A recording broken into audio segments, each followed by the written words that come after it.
In a world where we're constantly seeking meaning and understanding, there are moments, often hidden in the pages of ancient texts, that have the power to spark our deepest questions. These moments challenge our perspectives, question our assumptions, and leave us with more to ponder than answers. One such moment can be found in the Bible, in a character so mysterious, so powerful, and yet so fleeting that his story still resonates with readers today. This figure is none other than Melchizedek. At first glance, you may wonder, who is he? Why is he mentioned so briefly, and why does his appearance leave such an indelible mark on history? Well, Melchizedek is not just a name buried in the archives of time, he's a symbol, a reflection of divine truths that transcend generations. His brief encounter with Abraham, as recorded in Genesis, serves as one of the most intriguing and profound moments in the scriptures. Today, we'll unravel the enigma that surrounds Melchizedek, who he was, why he matters, and how his story serves as a foundation for understanding something much larger than we often realize. As we dive into the story, it's important to acknowledge the weight of Melchizedek's mystery. He arrives without warning in Genesis 14, and his departure is equally abrupt. In that moment, he is both a king and a priest, offering blessings to Abraham, the great patriarch, and delivering a message that would echo throughout history. His appearance isn't just a passing event, it's an intentional and profound moment of connection between the divine and humanity. He is described as a figure without father or mother, without genealogy, which, on the surface, makes him seem almost otherworldly. But as we look deeper, we uncover layers of spiritual insight that invite us to reflect on divine wisdom, the nature of priesthood, and the eternal connection between heaven and earth. Melchizedek isn't just a character from the past, he is a doorway to understanding greater spiritual truths. His story challenges us to think beyond the confines of tradition, time, and expectation. Before we continue, I'd like to take a moment to encourage you to subscribe to this channel. If you're someone who seeks deeper understanding, who finds meaning in ancient stories and timeless wisdom, then you'll want to stay with us on this journey. We'll explore fascinating figures like Melchizedek, unpacking their relevance for us today and drawing out lessons that can enrich our lives. So, don't forget to hit that subscribe button and turn on the notifications, because we've got many more thought-provoking topics coming your way. Trust me, you don't want to miss it. Now, let's set the stage for what's to come. Melchizedek is not just a fleeting character, he is a profound reflection of the nature of priesthood and kingship in the divine realm. His story, though brief, serves as a key that unlocks a deeper understanding of the relationship between God and humankind. As we continue, we will look into how Melchizedek's role is not merely symbolic, but part of a larger spiritual framework that touches on themes of sacrifice, blessing, and intercession. Through Melchizedek, we get a glimpse of what is to come through Jesus Christ, who, as the New Testament tells us, is a high priest in the order of Melchizedek. This connection between Melchizedek and Christ is pivotal, and it invites us to rethink what it means to be a leader, a servant, and a follower of divine purpose.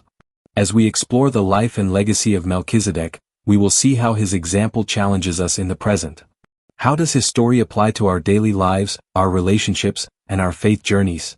What lessons can we draw from a king-priest who emerges from the shadows of history, offering blessing and guidance with the power of the divine? Let's uncover the timeless lessons that Melchizedek's brief but impactful appearance in the Bible continues to impart. In the next segment, we'll dive deeper into his spiritual significance and the ways in which his role is reflected in the New Testament, particularly through Jesus. So, stay tuned as we continue to uncover the layers of this mysterious figure whose presence continues to inspire and challenge us today. This introduction sets the stage for an exploration of Melchizedek's legacy. It captures the essence of who he was, what he represented, and why his story remains relevant. Each paragraph builds towards a deeper understanding, inviting viewers to stay engaged and curious as they journey through this fascinating topic. The call to subscribe ensures that the audience is encouraged to follow along, maintaining a sense of connection and anticipation for the next segment. Alright, let's start by diving into the very first encounter with Melchizedek. We find him in Genesis 14, right after Abraham, formerly Abram, has just come back from an intense rescue mission. You see, Lot, Abraham's nephew, had been taken captive during a war between kings. Abraham, in true heroic fashion, gathered his men, waged a battle, and rescued Lot. Now, Abraham's not just victorious, he's tired, probably bruised, and definitely in need of a moment to catch his breath. As Abraham returns from this war, he's met with someone who's about to change the entire course of his life, Melchizedek. And let's be honest, this guy enters the scene in a way that's as mysterious as a shadow at midnight. Melchizedek is not just some ordinary guy, he's the king of Salem, a title that we often think refers to Jerusalem, though we can't say for sure. But even more remarkable? He's not just a king, he's a priest, and he serves the Most High God. Melchizedek approaches Abraham and offers him bread and wine, a gesture that may seem odd, but it holds deep meaning. In the ancient world, sharing a meal was an act of peace and fellowship. But this isn't just any meal. He's offering more than food, he's offering blessing, peace, and divine acknowledgement. This moment is loaded with significance because in that small interaction, Abraham recognizes that Melchizedek isn't just a king of this world, he's a representative of God. Now, let's talk about the blessing Melchizedek gives Abraham. It's short, but powerful. Blessed be Abram by God Most High, creator of heaven and earth. In that one statement, Melchizedek affirms something that Abraham might have already known deep down: there is a higher power at play in all of this. This isn't just about military victories or personal success, it's about something much bigger, God's plan for the world and for Abraham's role in it. But just like that, poof, Melchizedek disappears. There's no backstory, no genealogy, no mention of his family, his upbringing, or how he came to be a king-priest. He appears, delivers a blessing, and vanishes. This kind of sudden appearance and disappearance makes him even more intriguing, doesn't it? It's as if he's there for one reason only, to deliver a message that Abraham, and ultimately the entire world, needs to hear. And after that brief encounter, we're left with the mystery of Melchizedek hanging in the air. The priesthood of Melchizedek, what makes it special? So, why does this mysterious figure, this fleeting king-priest, matter so much? Why does his appearance carry such weight, despite the fact that we don't hear much more about him in the Bible? The key lies in the way the New Testament, particularly the book of Hebrews, picks up Melchizedek's story. The writer of Hebrews makes a big deal out of Melchizedek, drawing connections between him and the priesthood of Jesus Christ. Hebrews 7 verses 1-3 describes Melchizedek as without father or mother, without genealogy, having neither beginning of days nor end of life. Now, this is some next-level stuff. Melchizedek doesn't fit into the usual mold of a priest or king who's tied to a specific family line. There's no traceable history or lineage. In fact, Melchizedek is described as being like the Son of God, eternal, timeless, and above all earthly limitations. Why is this important? Well, the traditional priesthood of Israel was deeply rooted in ancestry. To become a priest, one had to be a descendant of Aaron, a member of the tribe of Levi. But Melchizedek's priesthood stands apart from that. It's not about bloodlines, it's about a divine calling. Hebrews 7 also tells us that Melchizedek is a priest forever, just as Jesus is. And this connection between Melchizedek and Jesus is crucial because it shows us that Jesus' priesthood is unlike anything anyone had ever known.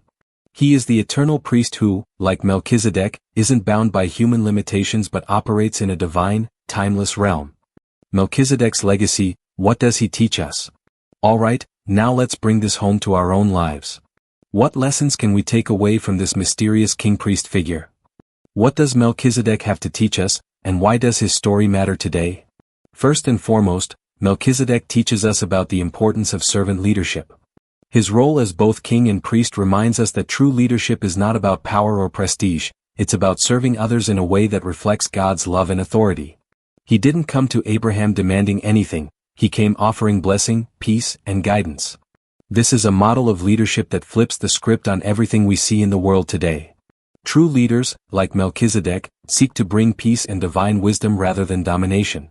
Secondly, Melchizedek's story challenges us to think beyond our limited human understanding. His sudden appearance and departure remind us that there's more going on in the world than we can see or comprehend. Sometimes, the most significant things happen in the quietest, most unexpected ways.